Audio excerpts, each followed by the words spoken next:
Senhor, irmãos. É um prazer estar aqui novamente, gravando essa pré-aula juntamente com o pastor Celso Godoy. Já agradecendo a sua presença. Ele acabou de sair de uma sala de aula, né? Está quase exausto. Aula pesada, os alunos fazem muita pergunta. Estou brincando, não tem problema não. Está muito agradável, até recebemos a visita do irmão Ismael, da esposa, e estamos aqui para contribuir novamente com vocês nesta pré-aula. E vai ser interessante, como todo o trimestre tem sido muito interessante, tratando do caráter de alguns caracteres da Bíblia. É interessante, tem sido muito bom. Pastor Celso, para não fugir à regra, eu vou fazer algumas perguntas para o senhor. Então. Faça, O senhor está acostumado aí? fica à vontade. A lição de número 9, que vai ser ministrada no dia 28 de maio de 2017, vai falar aí sobre Uda, a mulher que estava no lugar certo. Uda. Primeiro, Interessante. eu acredito que tem gente que nunca ouviu falar dessa mulher. É uma personagem pouco explorada da Bíblia. Ela vai ficar basicamente nos bastidores dos acontecimentos atrelados a ela, mas, por assim dizer, pela fala dela, pela profecia dela, dá-se início a uma das maiores reformas no Antigo Testamento, através de uma pessoa bem mais conhecida, bem mais famosa, com mais glamour teológico, que é o rei Josias.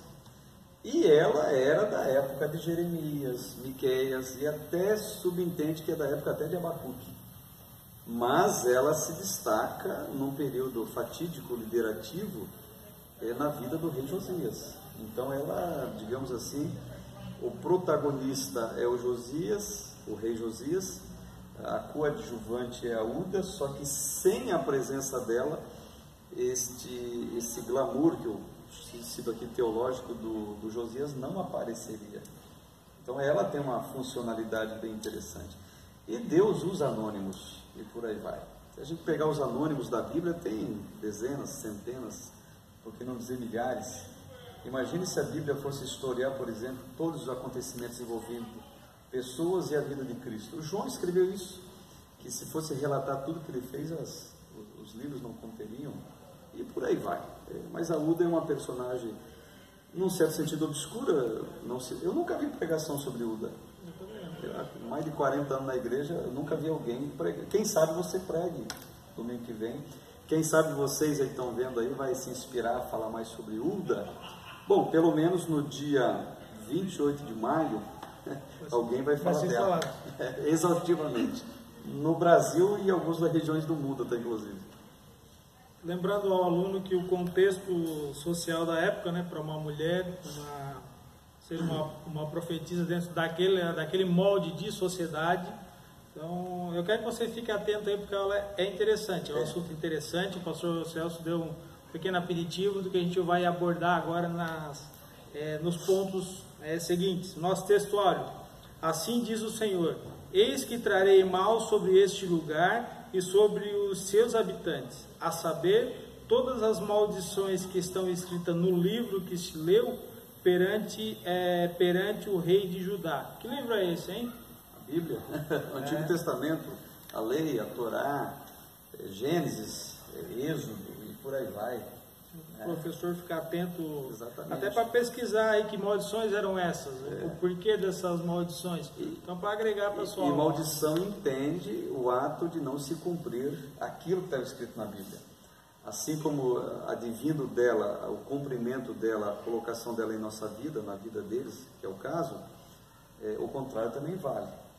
A gente vê as expressões de Deuteronômio, aquela fala de Moisés: olha, eu proponho para vocês hoje a vida e a morte, a bênção e a maldição. A bênção se seguir a Deus, a maldição se não se seguir a Deus. Porque não adianta, todo mundo objetiva a bênção, e o contrário de bênção, infelizmente, é a maldição. Para se receber uma bênção, digamos assim, tem as regras. E para ser amaldiçoado, evidentemente, que tem as regras contrárias à objetivação da bênção, né? Isso é natural. Tomar muito cuidado com essa questão toda, para a gente não taxar pessoas, de repente, no nosso meio, na nossa vida: você está debaixo de uma maldição. Vamos saber como dizer que a pessoa está debaixo de uma maldição, e por aí vai. Mas o professor vai ter essa habilidade, extraindo bem da lição o que ela quer dizer com isso. Nossa verdade prática, ela até vai trazendo o assunto à tona, não, mas a gente acaba de saber algumas notícias, no Jornal Nacional ainda propaga mais. Acabei de ler agora, me passaram o link aqui do Jornal Nacional, novas bombas vindo aí, o presidente foi ouvido em escutas com o dono da JBS, propina envolvendo... é um negócio que, francamente, é mais do mesmo. Eu só toquei no assunto porque, olha só, quando o povo se corrompe, Deus levanta homens e mulheres como instrumento de advertência contra o pecado. Pecado, exatamente. E corrupção é pecado. Não adianta, corrupção é o pecado, esse tráfico de influência aí que mancha, macula, uma verdadeira metástase cancerígena na célula ética da nação, rapaz. Isso daí parece que não vai acabar nunca, vai acabar nunca. A impressão que eu tenho é aquela velha frase do pescador: cada enxadada é uma minhoca. Incrível. É mais ou menos por aí. Aí a gente começa a analisar qual é o papel do cristão no mundo, né? Eu quero levantar esse questionamento aqui, por isso que a gente tocou nesses assuntos, fora da lição, mas contextualizando o assunto, tem a ver. É porque às vezes o cristão ele fica neutro, ele não diz nada, não fala nada, não opina, não tanto faz, tanto fez, vamos tratar esse dito popular aí, mas e quando a Bíblia fala que nós temos que confrontar isso, que nós temos que denunciar esses pecados, como é que fica daí o nosso papel como cristão? No mínimo, orar por aqueles que estão em posição de autoridade, né? A Bíblia diz que a gente deve fazer imprecações. Fazer imprecação não é só para orar para Deus abençoar. Tem os salmos imprecatórios que pedia para Deus fazer justiça, não é verdade? Se feliz é a nação cujo Deus é o Senhor, a gente observa, pelo que está acontecendo no nosso país aqui, Brasil, é evidente que o Deus não tem sido o Senhor dessa nação. Há muito tempo mesmo, quer com esse governo, com aquele outro, que seja, mas toda hora aparece alguma coisa. É alguma coisa no judiciário, no executivo, no legislativo, classe baixa, classe alta, baixo clero, alto clero, parece que é tudo a mesma coisa, gente. Não muda, é a mesma coisa. Toda hora aparece um negócio diferente, né? E a situação parece que é cíclica, né? O mesmo que acontece hoje, falando do Brasil, a gente pega as questões do Antigo Testamento, os reis que precisavam ser exortados por profetas e assim por diante, parece que é tudo a mesma coisa, se não houver reforma. E interessante que o rei é o governo, o presidente do país, que teve também que se humilhar e assim por diante para deixar Deus direcionar. Aí a gente viu que uma mulher fez a diferença na história. Agora, exatamente, cabe a mim e a você, né? Vou falar primeiro a mim e a você resolver isso. Verdade. Como é que nós vamos agir? O objetivo geral da lição: ressaltar que quando o povo se corrompe, Deus levanta homens e mulheres como um instrumento de advertência. Então, para nós finalizar aqui essa introdução, a gente vai ver que Uda, na nossa introdução, Uda entrou na história do povo de Judá, mas logo desapareceu. Então, a passagem bíblica é um capítulo, 2, bem curto. Aí tem a repetição, segundo o livro das Crônicas, tem o livro dos Reis também tem o mesmo relato, mas não se engane por isso, não se engane que ela está em uma pequena porção, porque para ela está ali, porque a vida dela, como dizia, ela era conhecida, né? Ela não era... A gente observa que a Bíblia não está aqui para ser uma biografia específica deste ou daquele personagem. A Bíblia é centralizada em Deus, por mais que ela não foi escrita para provar a existência de Deus. Mas pelo fato de Deus ter usado essa mulher, o efeito desse ato de Deus ao usá-la naquilo que ela foi usada, digamos assim, sobre a vida de Josias, sobre a vida da nação, sobre a vida de Judá, o reino do sul, isso é o que conta. Não é se tem 2 capítulos, 2 versículos acerca dela, o que conta é o resultado da instrumentalidade dela. Isso é o que conta. E foi o que aconteceu, o rei Josias que o diga, não é verdade? Isso é o que aconteceu. O enfoque é este. Aplicamos para a nossa vida que talvez você não vai ganhar milhões de almas, mas você vai ganhar um Pedro da vida, né? O camarada vai ganhar. Exatamente. Eu vou dizer um nome aqui, eu acho que ninguém ouviu falar. ou alguém ouviu, Mordecai Han. Mordecai Han. Quem é esse cara? Não sei, alguém vai dizer. Esse cara ganhou Billy Graham para Jesus. Quem é o Billy Graham? Dispensa comentários. O Billy Graham já levou o Evangelho, já ouviu do Billy Graham o Evangelho, mais de 200 milhões de pessoas ao redor do mundo, por quase 80 anos em que ele prega o Evangelho. E quem ganhou ele com 17 anos de idade, numa fazenda na Carolina do Norte? O Mordecai Han. Ninguém ouviu falar de Uda, de Josias sim, mas a alavanca, digamos, revolucionária na vida de Josias foi através da profecia de Uda. Profecia pesada, inclusive. Eu quero entrar no assunto para a gente fazer um pouquinho diferente aqui. A gente sabe que a história dos reinos, se você começar a ler o reino de Israel, né, se você começar a ler a história dos reis e acaba na tragédia de esse pecou mais que os seus pais e assim por diante. Né? Foi a sucessão de fracassos, né? Um atrás do outro. Até o ponto que a Bíblia começa a falar sobre Josias. Josias começou com 8 anos. Diferencial. Foi um diferencial ter inclusive Josias. E a gente observa, vamos pegar a questão, o reino do norte e o reino do sul. Os reis do norte, não teve um que presta, eu não consigo citar nenhum aqui, segundo a Bíblia, que prestou. E no sul se destaca, a gente vai se lembrar que se destacou positivamente Josias e Ezequias, basicamente, que fizeram um diferencial. Tem os lampejos de Asa e assim por diante, e outros, mas os mais conhecidos, que foram relevantes em termos de reforma, em termos de mudança, em termos de fato de ouvir a Deus e fazer diferente de fato e representar a Deus, que era o papel dos reis nesta época, é Josias e Ezequias, mais Josias até inclusive. Por mais que, claro, teve imprudências de Josias, quando ele foi morto no Egito pelo faraó Neco, era para ele não ter ido naquela guerra, e por aí vai. O Ezequias, um dos erros, ele, quando os reis vieram de longe e tal, ele abriu os tesouros, uma série de falhas que eles tiveram também, mas é mais coisas positivas do que negativas nesses dois personagens, né? Josias reinou 31 anos em Jerusalém, e a gente vai ver que ele jovem, né? Ele começou muito cedo, termina com 39, jovem, termina com 39 anos. Por ter uma vida curta no reinado, né? Até eu acredito que pela taxa na época não era uma idade. Não. Guerras morrer novo não eram. As expectativas de vida naquela época eram bem suprimidas, né? E observe, um camarada reinar 31 anos é muita coisa, né? É uma questão monárquica bem interessante, 31 anos. Teve alguns outros reis mais longevos, uns curtos, é claro, inclusive, mas o Josias ficou um bom tempo, né? Dentro da perspectiva da época, ele ficou um bom tempo. A Bíblia vai dizer que esse camarada, ele se voltou a Deus, ele começou a cultuar a Deus, porque a prática dos seus pais ainda era pecaminosa. Negativa, então, perfeito. E aí ele começa a cultuar a Deus e faz uma reforma no reino, começando derrubando os ídolos nos bosques, né? Escondido lá. O povo gostava muito disso na época, né? As coisas escondidas, né? Exato. Aquele pecado que todo mundo sabe, mas ninguém vê, né? Tá lá, aquelas coisas que acontecem diferente nos nossos dias, né? Ou não. E ao ponto que ele chega para reformar o templo, e daí eu vejo uma expressão até triste quando a gente começa a pensar. Eles vão fazer uma reforma e aí eles acham um livro. E o Quias achou? O livro da lei. Então, vamos dar um exemplo assim, um livro que estava perdido.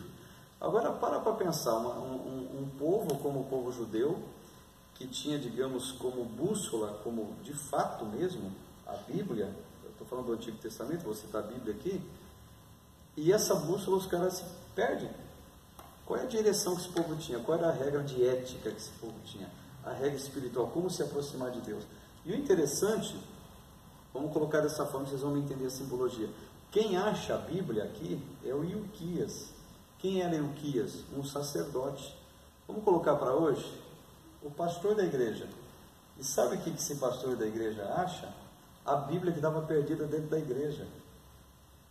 Se não tinha a Bíblia dentro da igreja, esse pessoal era ensinado pelo porquê. É por isso que proliferava idolatria, poste ídolo, deuses estranhos. Por quê? Porque não tinha direcionamento daqueles que deveriam direcionar. Porque a Bíblia estava perdida. E tem hoje gente que carrega a Bíblia na mão, mas totalmente perdido.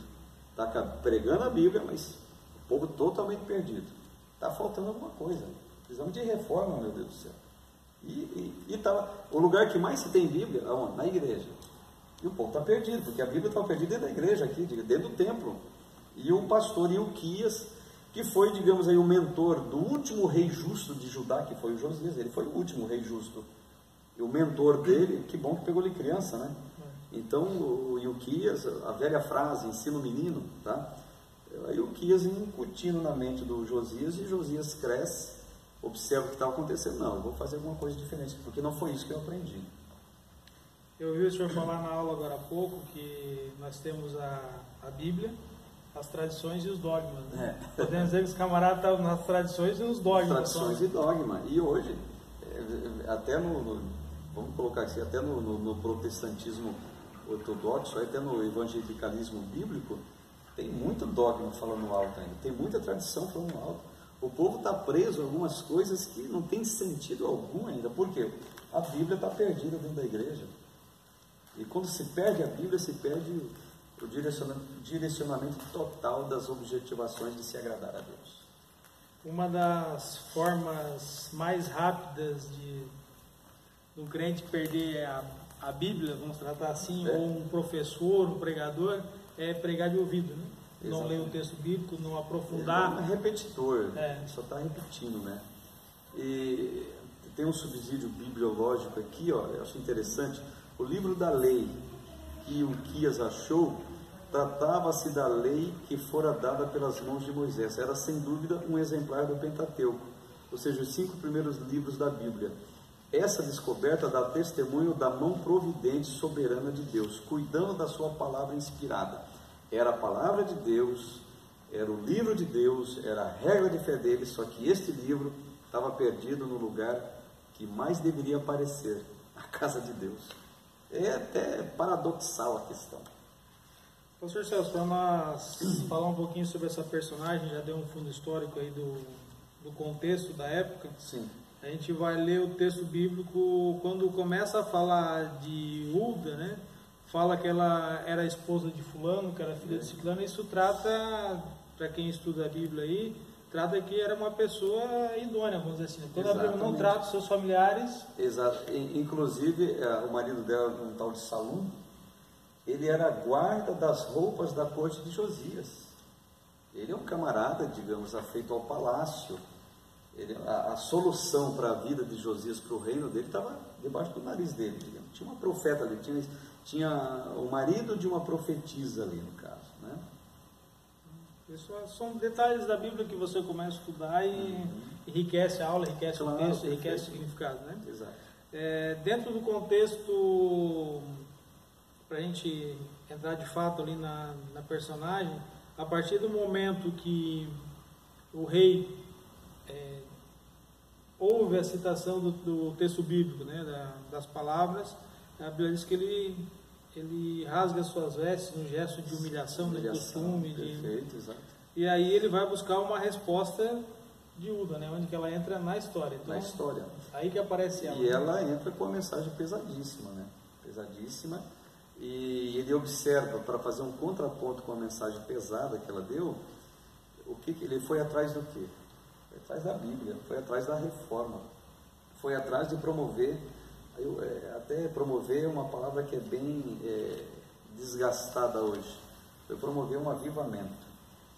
O povo pensa que avivamento é aquilo que é mais do mesmo que eu vou dizer aqui, histeria, aquela coisa toda, não precisa nem citar.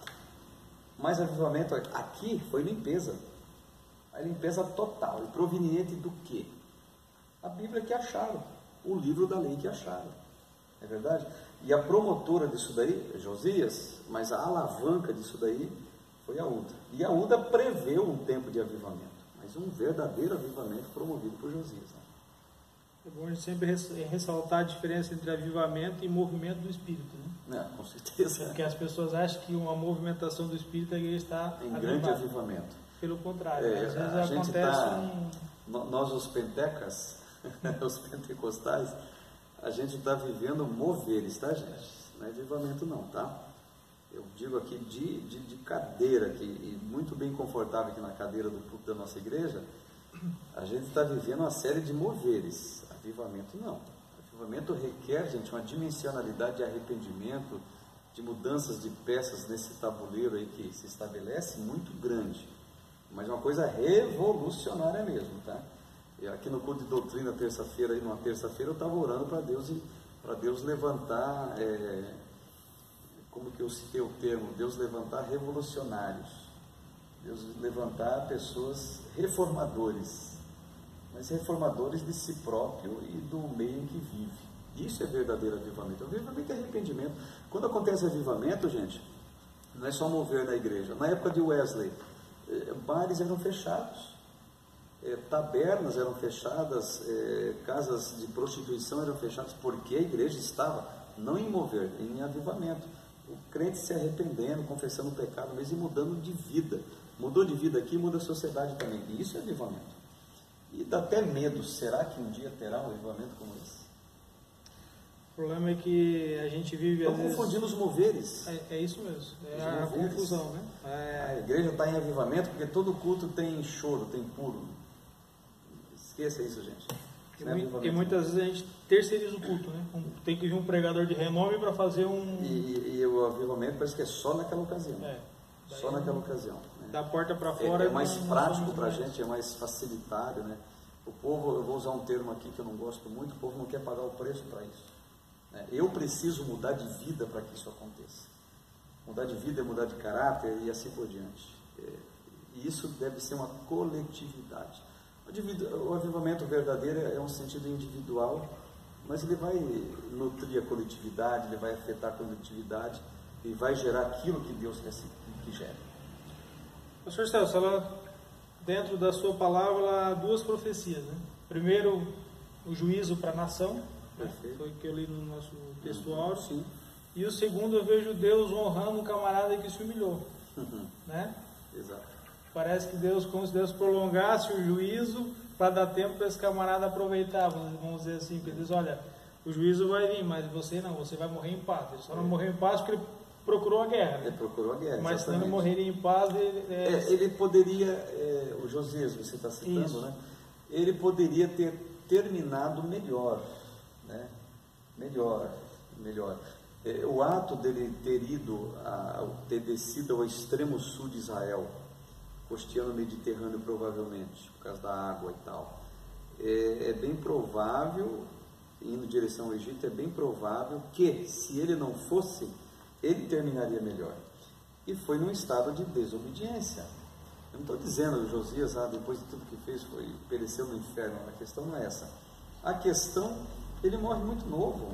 Ele morreu com 39 anos de idade. Tá? É uma outra perspectiva da época, mas é um jovem. Um homem que não entrou na Idade Média, digamos, na Idade Média da pessoa e tal. Não entrou nisso, muito jovem. E um rei que fez algo relevante. Como disse, o último dos reis justos de Judá foi o Josias. Poderia ter terminado melhor.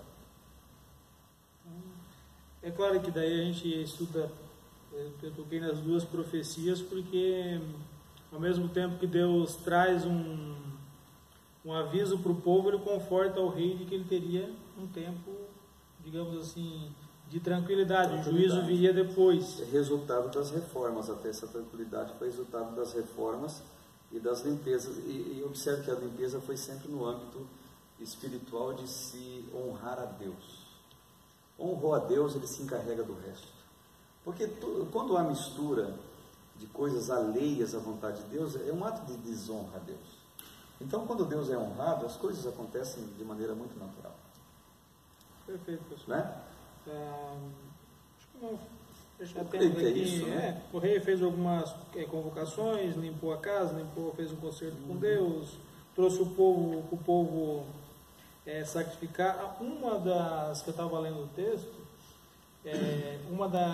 dos versículos que me chamou a atenção é que nenhum rei, né, fez a cerimônia da Páscoa igual ele fez. Né? Exatamente. Porque aí traz a lembrança daquilo que Deus instituiu lá atrás. A celebração da libertação, da grande redenção do Shemot, que é o Êxodo. E aquilo que eu falei, as festas que existiam, festas curtas, festas mais longas, de poucos dias e muitos dias, era o aspecto do ato de se honrar a Deus. Então Josias, quando honrou a Deus, honrou com força mesmo. A maior Páscoa do Antigo Testamento, a maior Pessach, a maior relembração, digamos assim, da redenção dos judeus, quem fez esse diferencial foi Josias, ato de honrar a Deus. Então foi um cara que, enquanto honrou a Deus, honrou de maneira muito digna mesmo, né? Muito digna mesmo. Resultado, citando de novo ela, aquilo que a irmã Uda profetizou para ele, e ele creu na profecia, absorveu a profecia e levou a efeito ela, fazendo as reformas necessárias para a época. Essa Bíblia fala que nenhum outro rei fez uma Páscoa, a questão de sacrifícios, e ele instituiu o culto novamente, ele fez todo um... É porque, claro, ele leu, ele ouviu e ele voltou à origem que é a Bíblia. É tipo assim, está na Bíblia. Está na Bíblia. Então... Falar em está na Bíblia, escutei uma frase esses dias, eu acho interessante. A frase é o seguinte, abre aspas: tem muita coisa que a igreja ensina e não está na Bíblia. E tem muita coisa que está na Bíblia, mas infelizmente a igreja não ensina. É por isso que existe escola dominical, existe curso teológico, está vindo um CAPED aí 2 e 3 de junho, já está nas mídias aí dos irmãos aí em Araranguá. Convide pessoas de fora, queremos divulgar para outras congregações. E as temáticas serão fantásticas. Vai ser um marco aqui, porque acho que nunca teve CAPED. Eu acho que não, aqui. professor. Eu estava pensando sobre isso hoje. É uma criação da CPAD, Antônio Gilberto, é isso mesmo, Antônio Gilberto que criou. Aqui, eu já sei que teve várias aqui no sul do Brasil, em Santa Catarina já teve. Aqui em Araranguá é a primeira vez.